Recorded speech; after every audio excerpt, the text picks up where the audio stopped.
지난 넉 달 동안 무슨 일을 겪었는지는 우리 모두가 다 알고 있습니다. 소회가 어떠신지 먼저 도올 선생님. 요번 이 사건은 아주 우리 역사의 그 깊은 구석의 이 문제들이 그냥 이렇게 노출돼서 이제 앞으로 우리가 좀 잘하면은 깨끗하게 우리 역사가 그 세탁된다 그럴까 그 완전 뒤바뀌는 진정한 어떤 의미에서 그 동학임 얘기하는 개벽의 시작이다 이렇게 느껴져요. 개벽의 시작이다. 예.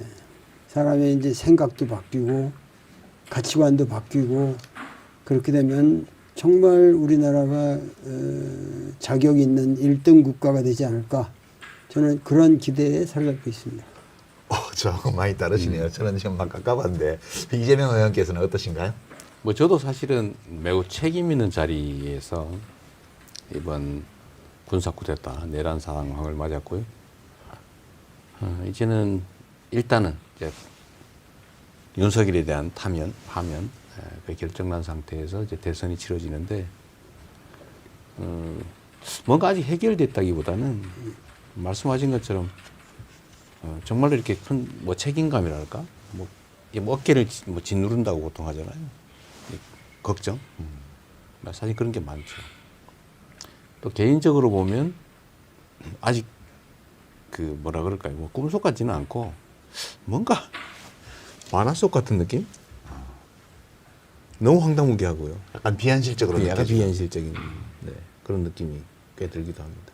도올 선생님이 굉장히 기대를 안고 지금 상황을 보고 계시다고 그래서 제가 여쭤봐야 될 것 같은데 저는 사실 약간 암담했거든요. 왜 암담했냐 하면 우리가 거시적으로는 민중이 역사의 주인이다. 이제 국민이 나라의 운명을 결정한다. 이렇게 또 뭐 정치를 하려고 국민이 합니다. 이런 말씀 평소에 하세요. 근데 그렇긴 한데 그래도 우리가 헌법에 따라서 대의민주주의 체제를 하고 있고 또 직업 관료제를 두고 있고 나라 운영과 관련된 문제를 일상적으로 다루는 사람들은 사회학자들이 파워 엘리트라고 말하는 그 사람들이잖아요. 네. 근데 지금 보면 대통령은 군대를 동원해서 국회를 해산하려고 그랬고 네.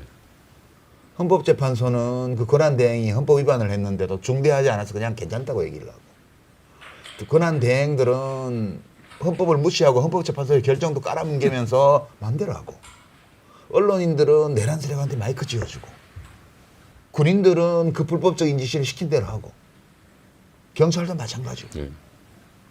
나라의 중요한 중대사를 결정하는 일을 해온 정치, 경제, 군사 분야의 그 소위 말하는 파워 엘리트, 권력 엘리트들이 이렇게까지 헌법에 무지하고 헌법을 무시하고 오로지 자기 이익만 챙기고 이런 모습을 본 것 같아서 저만 그런 게 아니고 정말 무슨 희망이 있냐 이 나라에 라고 말하는 분들도 계시거든요. 근데 저는 그것 때문에 좀 암담한데 선생님은 희망적으로 말씀하셔서 우리나라에 지금 파워 엘리트라는 말을 쓰셨는데 그 엘리트가 아니죠. 그 사람들이. 엘리트답지 못한 거죠. 그거는 엘리트가 아니고 옛날에 엘리트라고 하는 거는 예를 들면 안동 지역의 퇴계라든가 그 지방 사람들의 모든 가치관을 관리하면서 그 문화를 이끌고 가는 어떤 그 공동체의 중심 역할을 하는 사람들 저쪽 우도에는 뭐 저 조남명이 있고 뭐 누구 이런 식으로 해서 그게 형성됐던 건데 지금 파워 엘리트라고 그러는 사람들은 현실적인 권력을 가지고 있는 것처럼 보이지만 실상은 사실 그 시험 좀 잘 본 사람들이거든요. 그리고 그 권력을 가질 하등의 역사적 그 체험이나 그 자기들의 어떤 삶의 역정에서 그 자격이 없어요. 그러니까는 그들이 아무리 준동한다 해서 그 민중의 힘을 이겨낼 수는 없다. 우리 이제 동방사상에 철저하게 난 고전학자니까는 고전에 사로잡혀 있는 사람들은 내가 존재한다는 것 자체가 낙관을 가지지 않으면 존재 못하는 거거든요. 그래서 아주 낙관을 했습니다. 시종일관. 선생님은 약간 이 세상을 플라톤이 생각하는 그런 세상. 이데아를 향해서 가고 있어요. 예. 그런 세상이고 엘리트란 정말 이렇게 가치와 또는 품성, 역량을 가진 사람 이렇게 생각하는데 선생님의 분류에 의하면 이게 무기를 든 무례배, 현실적 힘은 가졌지만 결코 통치할 자질이 없는 그러니까 권력을 가진 무례배들이. 무례배 그 정도라고 생각하시면 그 표현이 엘리트는 아니다. 뭐 그런 말씀이신 것 같아요. 예, 그리고 공감이 가는 바가 있습니다. 민심의 파워를 결국은 그런 소수의 엘리트들의 장난으로는 이기지 못한다. 결국은 결국 진리가 승리한다라는 네. 그런 생각이 뭐 저 같은 사람한테는 확고하죠. 예. 저는 사실 그 관련해서요. 지금의 이런 상황을 저는 이런 얘기를 많이 했어요. 건강한 신체에 감염이 된 거예요. 예를 들면 이 병균에 의해서.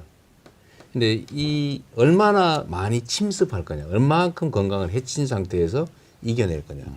물론 못 이겨낼 수도 있어요. 극단적인 경우. 그럼 나라가 망하죠. 망하는 거죠. 근데 우리 사회가 과연 건강한 신체인데 병에 감염이 됐다. 열 나겠죠. 힘들고 고통스러운 과정을 겪을 텐데 저는 이겨낼 거라고 생각했죠. 얼마나 빨리, 얼마나 건강을 해치지 않고 정상을 회복할 수 있을까의 문제라고 생각했거든요. 근데 생각보다는 제가 생각했던 것보다는 우리 사회가 훨씬 건강했던 것 같습니다. 면역력이 강하다. 네, 면역력, 저항력이 생각했던 것보다는 강한 것 같아요. 저는 사실 이 초기에 예를 들면 이제 계엄이 있기 이전에 사실 상당히 비관적으로 봤거든요. 언젠가는 우리가 이 상황을 극복은 할 텐데 엄청나게 많은 희생을 치른 다음에야 이겨낼 수 있을 것이다라고 생각했는데 우리 윤석열 대통령이 제가 생각한 것 이상으로 더 과격한 반응을 보인 거죠. 그리고 그 과격한 반응에 대해서 우리 국민들이, 대중들이 신속하게, 강력하게, 그것도 품격 있게 대응을 해서 결국은 이겨냈잖아요. 근데 그 바로 그 국회로 가시면서 차 안에서 네. 방송하신 거 그게 결정타 같아요, 사실은. 근데 김혜경 여사가 훌쩍거린 거 맞아요? 옆에 훌쩍거리는 소리? 맞습니다. 저는 죽을지도 모르는 네. 상황이니까. 저는 몰랐는데 나중에 보니까 영상 보고 그러니까, 하셨구나.